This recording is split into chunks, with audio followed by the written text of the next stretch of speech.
So with the Black Goku / Future Trunks arc, it has been one of the better arcs of Dragon Ball Super to date.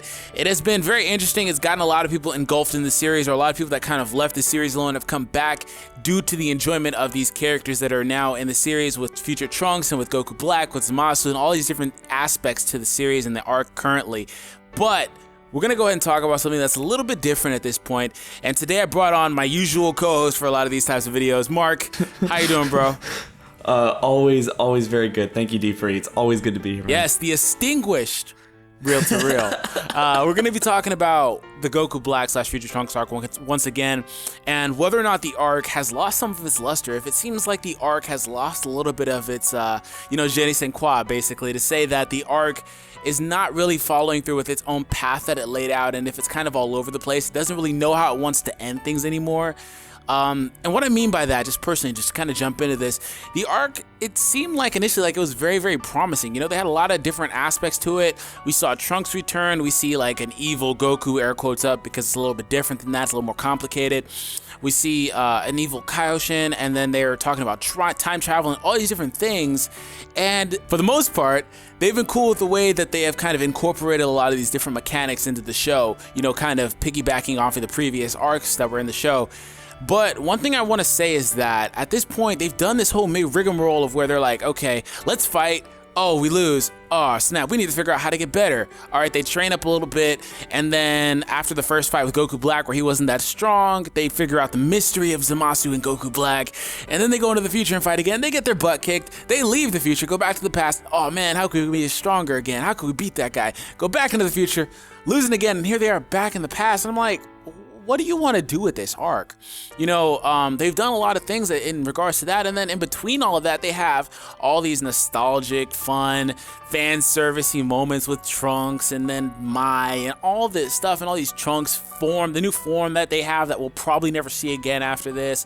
You know, the new attacks that Trunks is doing, the Gallic Gun, the Final Flash, the Masenko, all these different things. It's like, all that's fine. I'm enjoying the arc, don't get me wrong, but like, where's this going?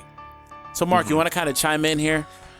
Well, you know, it's weird because when you came to me with this topic, I was sitting there going, well, I don't necessarily see a huge problem with this at all, but if we can get a little bit into spoilers, and for everyone who has been listening up so far and you don't want to be absolutely spoiled, I guess, like, I'm going to get into it, so please, this is your warning for the most part, but Herms kind of dropped this bombshell kind of, I guess, spoiler-centric thing for the next couple episodes in terms of Black and Zamasu are going to be destroying the time machine.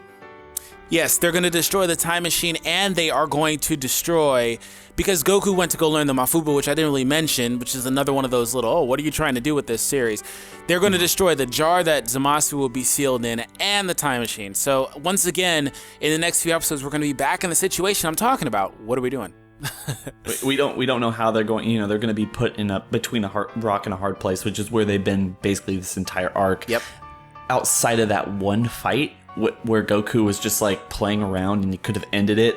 You know, basically Dragon Ball trope. Somebody could have ended it immediately, and they decide to dick around until it's completely out of whack and they can't do anything except for like one last ditch effort. And personally, the weird thing to me, and I've mentioned this before, I think with one of your videos and also like on one of my videos, is there was no real reason story-wise why Goku had to go all the way back in the past besides them being just completely beat up, but they had sensu beans.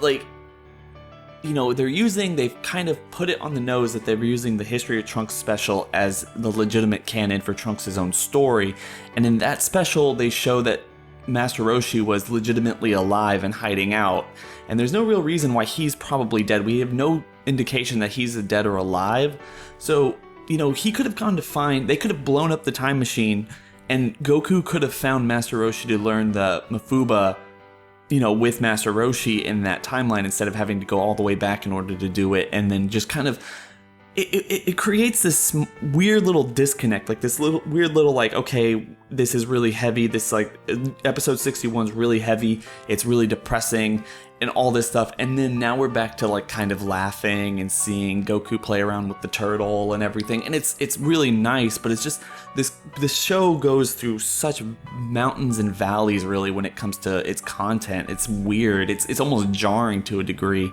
and I understand the point about that. This is still a kid's show, but at the same time, like, they didn't have to go through such story links in order to get somebody somewhere in order for them to learn something else when there was a way for them to stay in the future and do this and completely skip this entire, well, we're going to go back and forth and back and forth and back and forth, you know?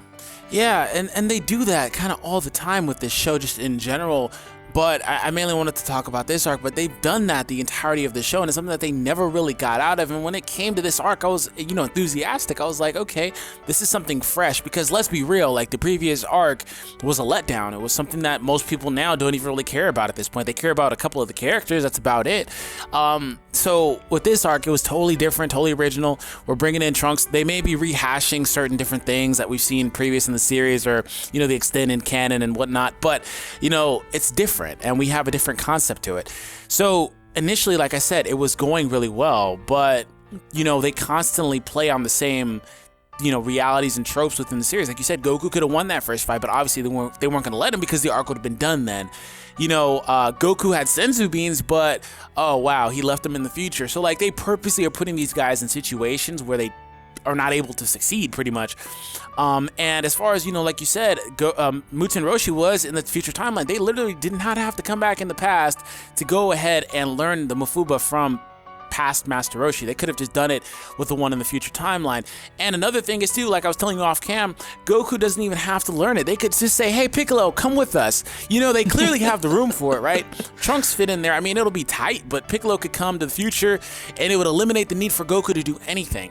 But the arc doesn't seem like it knows what it wants to do. It seems like it just kind of has reverted to being the standard Dragon Ball thing, where it's just like Dragon Ball Super specifically, and not really talking about the first two arcs because they were movie adaptations so much, but, well, maybe the second and third arcs, but not really Battle of Gods, because that was kind of like the groundwork for this. But it kind of reverted to this thing where it's just trying to be fun now. And it's not really as tension heavy, and the tension isn't, it's not organic. It's very generic because they're purposely doing these things. And I'm like, what are you doing? I don't really have a legitimate answer anymore. That's what's going on. Well, let me just like kind of back up and try to explain exactly what we're talking about and why this feels kind of generic in its own sense, and we see them constantly fail and get back up and fail again and get back up. This is not something that Dragon, bro. Third time, fourth time. It's actually kind of the fourth time at this point, fourth but time. Whatever. But like, and that's a problem with story beats as well. But the thing is this is not something, this trope, what we want to say is this trope isn't kind of new to Dragon Ball Super or Dragon Ball in general. I think the thing that's really holding it back and why it's becoming really kind of outrageous and sticking out very apparent at this point is because in the past when Dragon Ball has done this, if you think back to everything from Dragon Ball, like the Saiyan arc onward, but even somewhat into, Piccolo Daimao and everything, it's not that the heroes who are strong and can end a situation or something go in and they fail and then they have to get back up again. It's just that it deals with more characters outside of Goku and Vegeta. And that's one thing that Super has done, and why this feels very stale at this point, if you believe it feels stale at all, is that Goku and Vegeta are the ones that keep falling on their face and having to get back up. When, if you go back into Dragon Ball Z, you have like, okay, well, Piccolo failed, but then Vegeta came and he failed, and then Trunks came and he failed, and then Gohan came and he failed, and all this, or Gotenks or something. There was always someone else who was like kind of waiting on the sidelines to get back into the action or get into the action in general. And when you got to those fights, even though they were quick or they were, that person failed in a weird way or kind of a contrived way, there was always someone left. It wasn't just Goku and Vegeta literally having to pick themselves back up. And when you see the same people do that over and over and over again, it gets kind of stale. Yeah, I totally agree. Maybe that's what it is, because it just seems like it's the same thing over and over and over, and it is literally. I don't care how they try to change it up and make little subtle differences, we're seeing the same thing over and over. Well, I want to kind of stress though that I personally am enjoying the Black character. I enjoyed the the mystery of Black, and I enjoyed everything about this so far. It's just kind of something that came to my realization earlier, that I was like, what are we doing? You know, and I want to pose that question to you guys in the comments because, you know, we try to talk about it here, but I still personally don't have an answer for it. And I don't think we can literally have an answer for it until we look at this arc in hindsight. Really, it's like, what were they trying to accomplish here?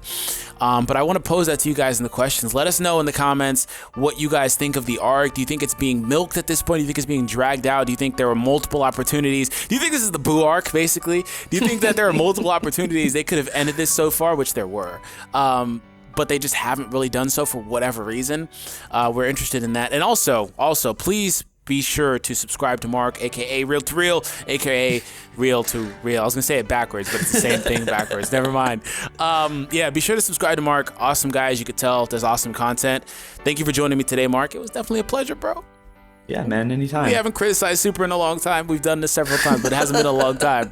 All right, well, it hasn't deserved it. It hasn't deserved it in a very long time. Yeah, it actually got really good for a while, but now it's kind of just pissing me off again. But that's another story for another day. Hope you guys enjoyed today's video. Subscribe to the channels, and we'll catch you guys later. Peace.